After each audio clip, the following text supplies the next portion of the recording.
എല്ലാ കൂട്ടുകാർക്കും പുതിയൊരു വീഡിയോയിലേക്ക് സ്വാഗതം. എൻ്റെ കുക്കിങ്ങും ദിനചര്യകൾക്കുമൊപ്പം നിങ്ങൾക്ക് ഉപകാരപ്പെടുന്ന ചില അറിവുകൾ പങ്കുവെക്കാനാണ് ഈ വീഡിയോ. പറയുന്ന കാര്യങ്ങൾ മാത്രം ശ്രദ്ധിക്കുക. വിഷ്വൽസ് ശ്രദ്ധിക്കേണ്ടതില്ല. എഡ്യൂക്കേഷണൽ പർപ്പസ് മാത്രം ഉദ്ദേശിച്ചുള്ള ഈ വീഡിയോ കല്യാണം കഴിച്ചവർ മാത്രം കാണാൻ ശ്രമിക്കുക. വീഡിയോ ഉപകാരപ്രദമാണ്, മറ്റുള്ളവരും അറിയേണ്ടതാണ് എന്ന് തോന്നുന്നുവെങ്കിൽ ഷെയർ ചെയ്ത് സപ്പോർട്ട് ചെയ്യാൻ മടിക്കരുത്. അപ്പോൾ നമുക്ക് വീഡിയോയിലേക്ക് കടക്കാം. പുരുഷന്മാരിലെ വൈകിയുള്ള സ്ഖലനം, അതിൻ്റെ കാരണങ്ങളും ചികിത്സയും കുറിച്ചാണ് ഈ വീഡിയോ ഇന്ന് ഷെയർ ചെയ്യുന്നത്.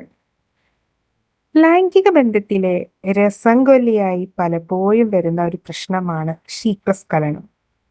എന്നാൽ ശീഘ്രസ്ഖലനം പോലെ തന്നെ ലൈംഗിക ബന്ധത്തിലെ സംതൃപ്തിയെ കെടുത്തുന്ന ഒന്നാണ് പങ്കാളികളിൽ ഉണ്ടാകുന്ന വൈകിയുള്ള സ്ഖലനം. ആവശ്യത്തിന് ഉത്തേജനവും ലൈംഗിക ചോദനയും എല്ലാം ലഭിച്ചിട്ടും ഒരാളിൽ സ്ഖലനം സമയത്തിന് നടക്കാത്തത് ലൈംഗിക പങ്കാളിയിൽ നിരാശയുണ്ടാക്കും. ലൈംഗിക ബന്ധത്തിൽ രതിമൂർച്ച പ്രധാനമാണെന്നതിനാൽ ഇതിന് വരുന്ന കാലതാമസം പങ്കാളികൾക്കിടയിലെ അടുപ്പവും കുറയ്ക്കാനിടയുണ്ട്. പ്രത്യുൽപാദന ശേഷിയെയും വൈകി വരുന്ന സ്ഖലനം ബാധിച്ചേക്കാം.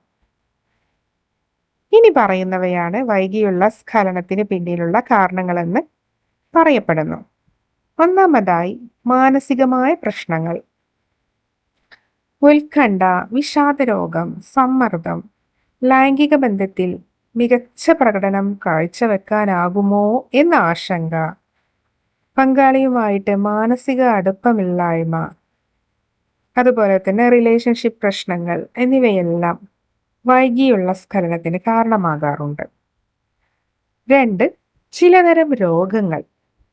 പ്രമേഹം, മൾട്ടിപ്പിൾ സ്ക്ലിറോസിസ്, നട്ടെല്ലിനുണ്ടായ പരുക്ക്, ഹോർമോണൽ അസന്തുലനം, പ്രോസ്റ്റേറ്റ് ഗ്രന്ഥിക്കുണ്ടാകുന്ന പ്രശ്നം എന്നിവയെല്ലാം സ്ഖലനത്തെയും രതിമൂർച്ചയെയും ബാധിച്ചേക്കാം. 3.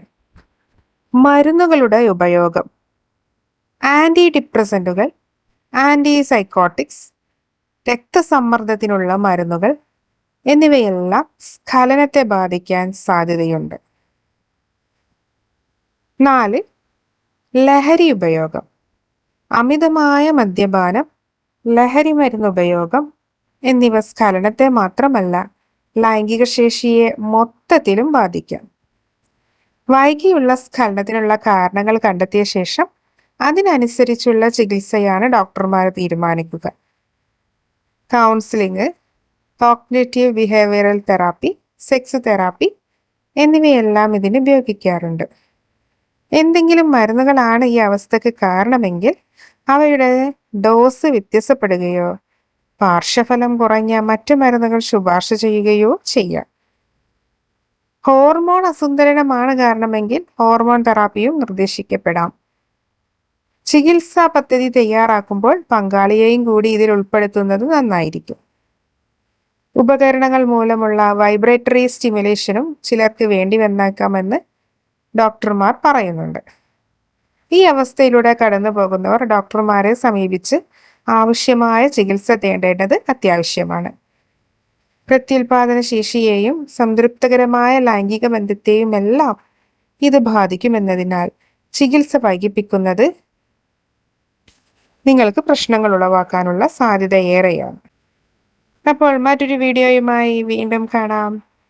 അതുവരേക്കും ബൈ.